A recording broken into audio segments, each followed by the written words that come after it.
ढोलकपुर गांव में चंपा अपने 10 साल के बेटे और पति भूषण के साथ रहती थी। चंपा चाहती थी कि उसका बेटा अच्छे से पढ़ लिख कर एक अच्छा आदमी तो बने ही, साथ में अच्छी नौकरी भी करे, क्योंकि चंपा ने शादी के 11 साल बाद भी अपने घर में सुख शांति नहीं देखी थी। चंपा का पति भूषण शराब पीने का इतना आदी था कि वो हर रोज घर में कलेश किया करता। अरे नहीं बेटा, ये तूने गलत लिखा है। बेटा, अगर पढ़ाई पर ध्यान नहीं दिया तो मुझे अपने बेटे से भी जो उम्मीद है वो भी खत्म हो जाएगी। अरे नहीं नहीं माँ, आप चिंता मत कीजिए, देख लेना, मैं एक पुलिस ऑफिसर बनूंगा और लोगों पर अत्याचार करने वाले लोगों को जेल में डाल दूंगा। राजू और चंपा बात कर ही रहे होते हैं, तभी हाथ में शराब की बोतल लिए भूषण घर में आता है। क्या बोला तूने?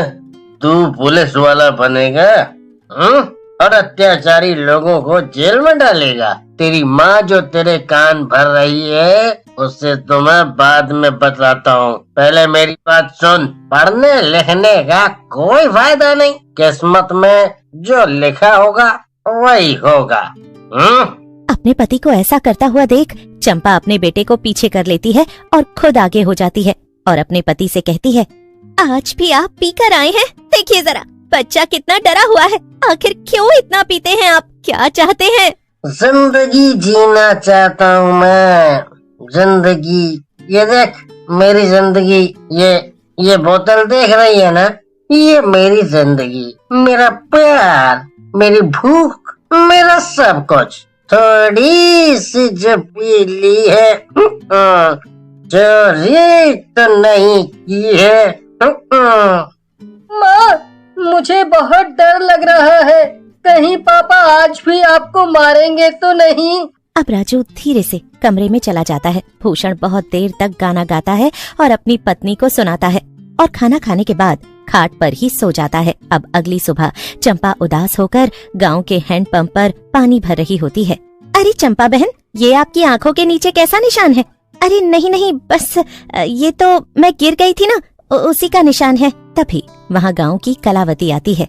कलावती चंपा को देखकर कहती है, बिजली से तो झूठ बोल लेगी, लेकिन मुझसे कैसे झूठ बोल पाएगी तू? आखिर मैं तो तेरी माँ की उम्र की हूँ, सब कुछ पता है मुझे। कल रात फिर से भूषण ने तुझे पीकर मारा ना?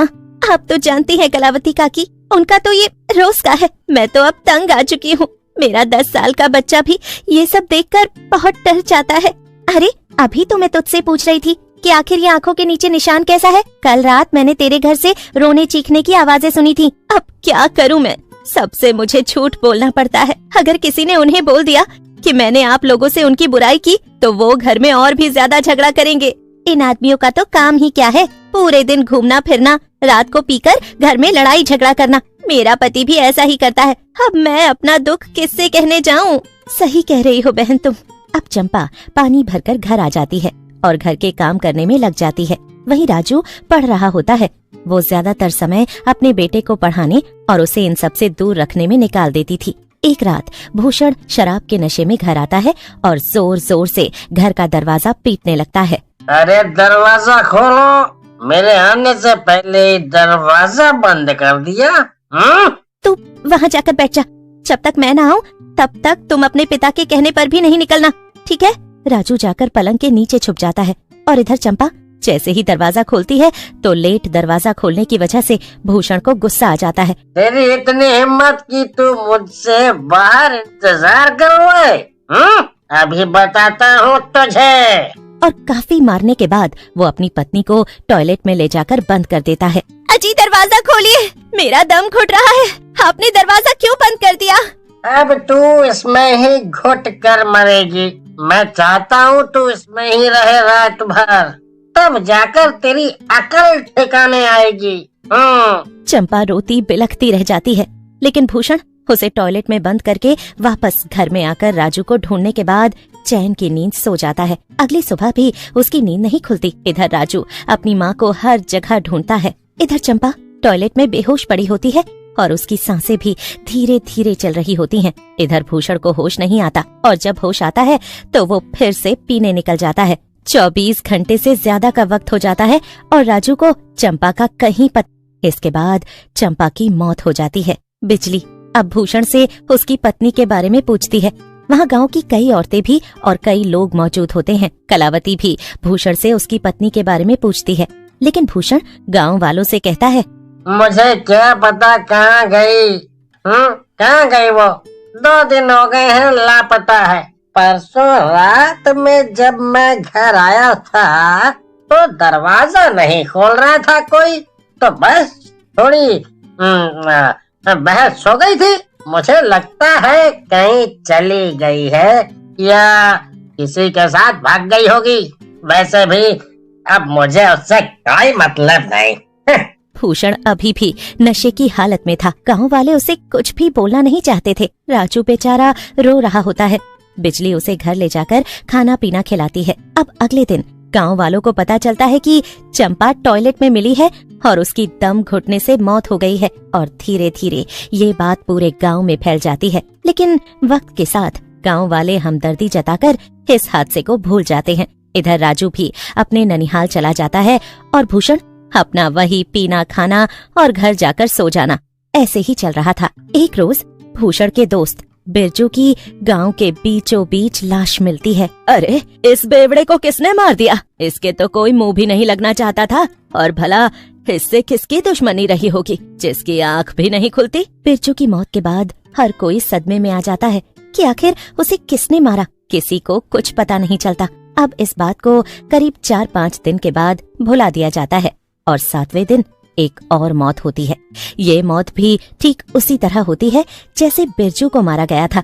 ये भी भूषण का दोस्त ही था और भूषण के साथ अक्सर शराब पीता हुआ मिल जाता था। हाँ, मुझे तो ये समझ में नहीं आ रहा कि पिछले कुछ दिनों में 2 मौतें हो चुकी हैं गांव में, लेकिन ये मौत उन लोगों की ही क्यों हो रही है जो भूषण के साथ उठते बैठते हैं? यही तो मैं भी सोच रही थी, लेकिन मैंने सोचा छोटा मुंह बड़ी बात कर दी तो ये विवाद मेरे सर आ जाएगा। लोग इस मौत को भी बड़ी आसानी से भुला देते हैं क्योंकि ये उन लोगों की मौतें हो रही थीं जो शराब के आदी थे। लेकिन इस बार जिसकी मौत हुई थी वो था बिजली का पति और उसे भी अक्सर भूषण के साथ देखा जाता था। बिजली, धीरज रख बेटा। अब तक गांव में 3 लोगों की मौत हो चुकी है। गांव वाले भी परेशान हैं। तू चिंता ना कर, हम गांव के पास वाले तांत्रिक बाबा के पास चलेंगे। मुझे तो कहीं नहीं जाना, मेरी तो जिंदगी उजड़ गई। हाय।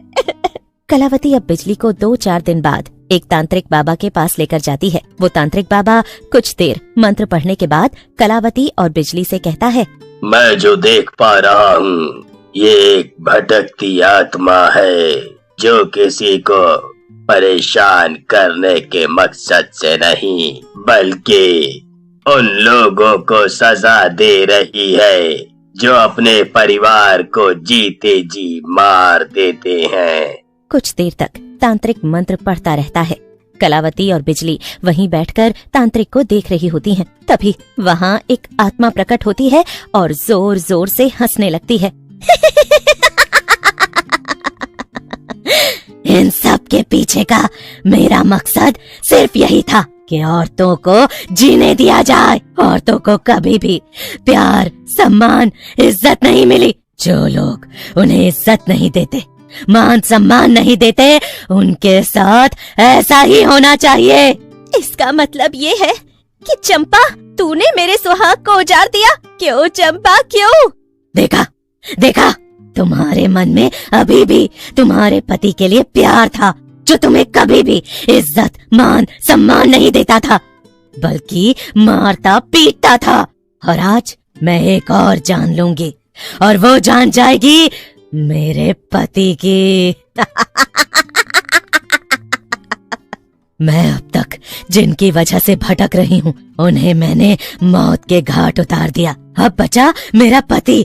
उस इंसान ने मुझे टॉयलेट में बंद करके मेरी जान ली थी ना। हाँ? इतना बोलकर वो चुड़ैल वहाँ से गायब हो जाती है और पहुँचती है अपने घर, जहाँ नशे की हालत में भूषण खाना खा रहा होता है। अब वो चुड़ैल भूषण का हाथ पकड़कर उसे टॉयलेट तक ले जाती है और उसे टॉयलेट में बंद कर देती है। भूषण कुछ समझ पाता उससे पहले ही वो टॉयलेट में बंद हो चुका था। इधर कलावती और बिजली जब तक गांव पहुंचते हैं तब तक भूषण की जान जा चुकी होती है, क्योंकि टॉयलेट में बंद करने के बाद वो चुड़ैल भूषण का गला दबाकर उसे मौत की नींद सुला चुकी थी।